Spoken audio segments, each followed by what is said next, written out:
Hello friends, myself Sister Singh.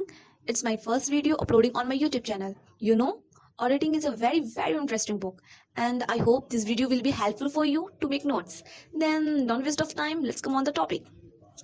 आज auditing में हम उनके introduction, object, importance, limitation and classification of audit के बारे में डिस्कस करेंगे. इंग्लिश वर्ड ऑडिटिंग को लैटिन वर्ड ऑडिटर से डिराइव किया गया है, which literally mean to hear. Audit actual में होता क्या है? ऑडिट किसी भी ऑर्गेनाइजेशन की जो अकाउंट्स की बुक होती है और उनसे रिलेटेड जितने भी डॉक्यूमेंट होते हैं उन्हें एग्जामिन करना ऑडिट कहलाता है. और उन अकाउंट्स और उस डॉक्यूमेंट्स में regularity, completeness, accuracy, correctly estimate करना इनका मेन मोटिव होता है. एंड ये जो ऑडिटर होते हैं वो ऑर्गेनाइजेशन के थ्रू जितने भी डॉक्यूमेंट, इंफॉर्मेशन और एक्सप्लेनेशन, एविडेंस प्रोवाइड की जाती हैं उनकी हेल्प से ही वो एग्जामिन कर पाते हैं. इन्हें सिंपली वे हम इसे समझ सकते हैं एक एग्जाम्पल के तौर पर. जैसे एक पर्सन है, वो अपना बॉडी एग्जामिन करवाने के लिए डॉक्टर के पास जाता है एंड अपनी जितनी भी हेल्थ प्रॉब्लम हो रही है उन्हें वो सारी बातें डॉक्टर को बताता है. देन डॉक्टर उनकी हेल्थ चेकअप करता है और बताते हैं कि वो हेल्दी है या नहीं है और उन्हीं के अकॉर्डिंग रिपोर्ट तैयार करते हैं. एज वेल एज बिजनेस में भी ऐसा ही होता है. जब ऑर्गेनाइजेशन का अकाउंट्स फुलफिल हो जाता है, पूरा कंप्लीट हो जाता है, तो कंपनी एक ऑडिटर को हायर करती है, अपने डॉक्यूमेंट्स और जितने भी अकाउंट्स की बुक है उन्हें एग्जामिन करवाती हैं ताकि हमें ये पता चल सके कि उनमें कितनी कंप्लीटनेस है, एक्यूरेसी है और कितनी रेगुलरिटी है. अब इसे डिफाइन कैसे करेंगे? तो auditing is a special and critical examination of the books of account of a business organization conducted by a competent and unbiased person with the help of voucher, document, information and explanation provided by the organization on the basis which he can report on the books of account for a specific period as to. जैसे मैंने ऊपर आपको बताया कि ये जो auditing है एक क्रिटिकल एग्जामिनेशन है किसी भी बिजनेस के अकाउंट्स की बुक को एग्जामिन करने की. ये किसी कंपिटेंट और अनबेस्ड पर्सन के थ्रू होता है, डॉक्यूमेंट, इंफॉर्मेशन और एक्सप्लेनेशन और वाउचर की हेल्प से जो ऑर्गेनाइजेशन प्रोवाइड करवाती है. अब क्वेश्चन ये बनता है कि जो ऑडिटर है वो रिपोर्ट किस बेस पर तैयार करता है. तो first one is whether the accounts are complete and drawn up according to convention और नॉट. उन्होंने अकाउंट्स कंप्लीट किया है या नहीं और वो कन्वेंशन के अकॉर्डिंग है भी या नहीं. And the second is whether the balance sheet gives a true and fair view of the financial position of the organization. Organization की जो फाइनेंशियल पोजीशन बताई गई है वो बैलेंस शीट के अकॉर्डिंग सही भी है या नहीं. Third is profit and loss organization की जो है वो रियल भी है या नहीं या फेक बताई गई है. इन सारी बातों को ध्यान में रखते हुए ऑडिटर रिपोर्ट तैयार करता है. अब पढ़ेंगे एलिमेंट ऑफ ऑडिटिंग के बारे में. देन फर्स्ट में है ऑर्गेनाइजेशन और इंस्टीट्यूशन. फाइनेंस और ऑर्गेनाइजेशन और इंस्टीट्यूशन, इसमें नाउअडे ऑडिटिंग की जो स्कोप है वो बहुत ज़्यादा वाइडर हो गई है और ऐसे ऑर्गेनाइजेशन जो अपना बिजनेस कर भी नहीं रहे हैं वो भी अपने अकाउंट्स की ऑडिट करवा रहे हैं. तो इससे ये समझा जा सकता है कि ऑडिटिंग का स्कोप कितना ज़्यादा वाइडर हो गया है, बहुत ज़्यादा बढ़ गया है. Such as dispensaries, universities, club etcetera etcetera. ऐसे बहुत सारे इंस्टीट्यूशन हैं जो अपनी अकाउंट्स और अपने डॉक्यूमेंट्स की ऑडिट करवाते हैं. The second point is independent और इम्पार्शियल पर्सन. ऑडिटिंग का जो काम होता है वो किसी ऑर्गेनाइजेशन से रिलेटेड पर्सन से नहीं होता है, वो एक्सटर्नल पर्सन के थ्रू होता है. इंडिपेंडेंट होता है, वो इम्पार्शियल पर्सन होता है. उसे ऑर्गेनाइजेशन का किसी भी प्रकार का प्रेशर नहीं होता, वो बाहर से बुलाए गए किसी एक्सटर्नल पर्सन के थ्रू ही होता है और वो अपने काम को इंडिपेंडेंटली करते हैं. Third one is books of accounts. Auditing के टाइम पर ऑडिटर को बिजनेस की कंस्टिट्यूशन के टाइम जितने भी अकाउंट्स की बुक को रजिस्टर करवाया गया था उन सारे की एग्जामिन करवाना जरूरी है. Third one is verification.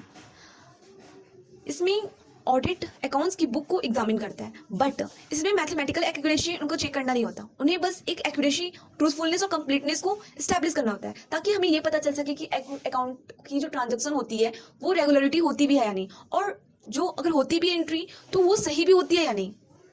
इन सबके जानने के लिए हम वेरिफिकेशन करते हैं. फिर आता है वाउचर्स एंड डॉक्यूमेंट्स. कोई भी ऑडिटर बिना इंफॉर्मेशन के किसी भी अकाउंट्स या डॉक्यूमेंट्स की एग्जामिन नहीं कर सकता, इसलिए उन्हें वाउचर, डॉक्यूमेंट और अदर इंफॉर्मेशन की भी ज़रूरी होती है और उन्हें वो प्रोवाइड करवाना होता है कंपनी को, जिससे वो पता कर सके कि जितनी भी ट्रांजैक्शन हुई हैं वो सही है या नहीं. अगर उन्होंने ट्रांजैक्शन में किसी चीज़ की एंट्री की होगी तो उनके पास वाउचर्स भी होंगे, और अगर वाउचर्स है बट एंट्री नहीं की गई है, इसका मतलब हम समझ सकते हैं कि उन्होंने अपनी अकाउंट्स की रेगुलरिटी नहीं की है, रेगुलर एंट्री उनकी नहीं हुई है। तो ऐसे केसेस में वाउचर डॉक्यूमेंट इन्फॉर्मेशन बहुत ज़्यादा कंपल्सरी होता है, और ज़्यादातर ऑडिटर को कॉन्ट्रैक्ट, ऑर्डर की कॉपीज़, इनवॉइस, डॉक्यूमेंट की कॉपीज़ और जितने भी वाउचर्स के पेमेंट होते हैं, रिसिप्ट होते हैं, वो सारे अवेलेबल करवाने होते हैं ताकि ऑडिटर बहुत ईजिली उन्हें चेकआउट कर सके। इन्फॉर्मेशन एंड एक्सप्लेनेशन, इसमें जैसा मैंने वाउचर एंड डॉक्यूमेंट में बताया कि ऑडिटर वो सारे इन्फॉर्मेशन और एक्सप्लेनेशन को देखकर ही एग्जामिन कर पाते हैं। तो इन्फॉर्मेशन और एक्सप्लेनेशन बहुत ज़्यादा कंपल्सरी है ऑडिटिंग के टाइम पर। देन अब हम पढ़ेंगे difference between auditing and investigation. Auditing और इन्वेस्टिगेशन ये दोनों के दोनों है तो एक ही चीज़, बट इनमें भी कहीं ना कहीं थोड़ी बहुत डिफरेंस है। इसे समझने के लिए हम कुछ पॉइंट्स को देखते हैं। जैसे फर्स्ट पॉइंट है ऑब्जेक्ट। ऑडिटिंग का जो ऑब्जेक्ट होता है वो ऑर्गेनाइजेशन की अकाउंट को ट्रूथफुलनेस और करेक्टनेस, कंप्लीटनेस को इस्टेब्लिश करने के लिए ही हम ऑडिटिंग करवाते हैं।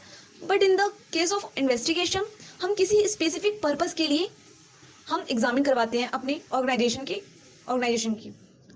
हम ये जानने के लिए इन्वेस्टिगेशन करवाते हैं कि वहाँ कोई फ्रॉड और डिफ्लेक्शन तो नहीं हुआ है, इसे डिटेक्ट करने के लिए हम इन्वेस्टिगेशन करवाते हैं। The second point is term. Auditing किसी भी अकाउंट बिजनेस की फाइनेंशियल ईयर में होती है। जब बिजनेस या ऑर्गेनाइजेशन या फिर कोई कंपनी अपने अकाउंट्स को कंप्लीट करेगा तभी तो ऑडिटिंग हो पाएगी, और वो कंप्लीट कब करेगा? किसी फाइनेंशियल ईयर में। तो ये किसी फाइनेंशियल ईयर में भी ऑडिटिंग होती है, but in this case investigation में ऐसा नहीं है। वो साल के किसी भी मंथ में इन्वेस्टिगेशन करवा सकता है। And the third one is on whose behalf.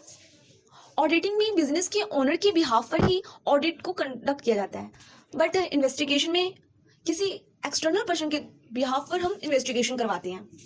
But कभी कभी ऐसा होता है कि ओनर के थ्रू भी इन्वेस्टिगेशन करवाया जा सकता है। नेसेसिटी, बहुत से institution such as insurance companies, banking companies, public and private companies और ऐसे बहुत से कंपनीज हैं जो लॉ के थ्रू रिक्वायर्ड होते हैं उनमें ऑडिट करवाने का। बट इन्वेस्टिगेशन में ऐसा नहीं है, वो ये टोटली ऑप्शनल होते हैं। ये सिचुएशन पे डिपेंड करते हैं कि इन्वेस्टिगेशन करवाया जाए या ना करवाया जाए, बट ये कोई कंपलसरी नहीं है, ये कोई लीगली कंपलसरी नहीं है। Fifth is scope. ऑडिटिंग का जो स्कोप होता है वो लिमिटेड होता है, बट इन्वेस्टिगेशन का स्कोप बहुत ज़्यादा वाइडर होता है, क्योंकि हम ऑडिटिंग में सिर्फ अकाउंट्स की बुक्स ऑफ अकाउंट और जितने हमारे डॉक्यूमेंट्स होते हैं हम उनको चेक करते हैं। बट इन इन्वेस्टिगेशन हम इसमें हर डॉक्यूमेंट, हर अकाउंट्स की बुक एंड अदर फैक्ट की भी हम इसमें एग्जामिन करते हैं। तो इसका जो स्कोप होता है बहुत ज़्यादा वाइडर होता है। Six one is qualification.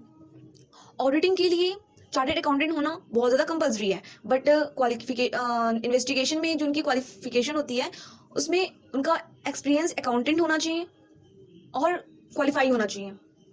Seventh one is frequency. Auditing yearly basis होती है, बट इन्वेस्टिगेशन किसी स्पेसिफिक सिचुएशन के टाइम पर होती है। Types of checking, eight is types of checking.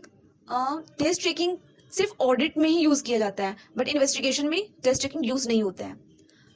Ninth is report. हम ऑडिटिंग में रिपोर्ट तैयार करवाना बहुत ज़्यादा ज़रूरी होता है, बट इन्वेस्टिगेशन में वो डिपेंड करता है इन्वेस्टिगेशन के नेचर पर। फिर आता है डॉक्यूमेंट। ऑडिटिंग में हम जब अपने डॉक्यूमेंट्स और अकाउंट्स की चेक करवाते हैं, कोई एग्जामिन करवाते हैं, तो उसमें डॉक्यूमेंट्स, वाउचर की ज़रूरी होती है, उनके बेस पर ही हम एग्जामिन करवाते हैं। बट इन्वेस्टिगेशन में वाउचर्स, डॉक्यूमेंट्स और अदर फैक्ट की भी एग्जामिन करवाया जा सकता है। आज हम इतना पढ़ेंगे क्योंकि इस वीडियो को ज़्यादा लेंथी बनाना सही नहीं रहेगा। बाकी की जो वीडियो रह गए उसे अब कल करते हैं। Thank you for watching.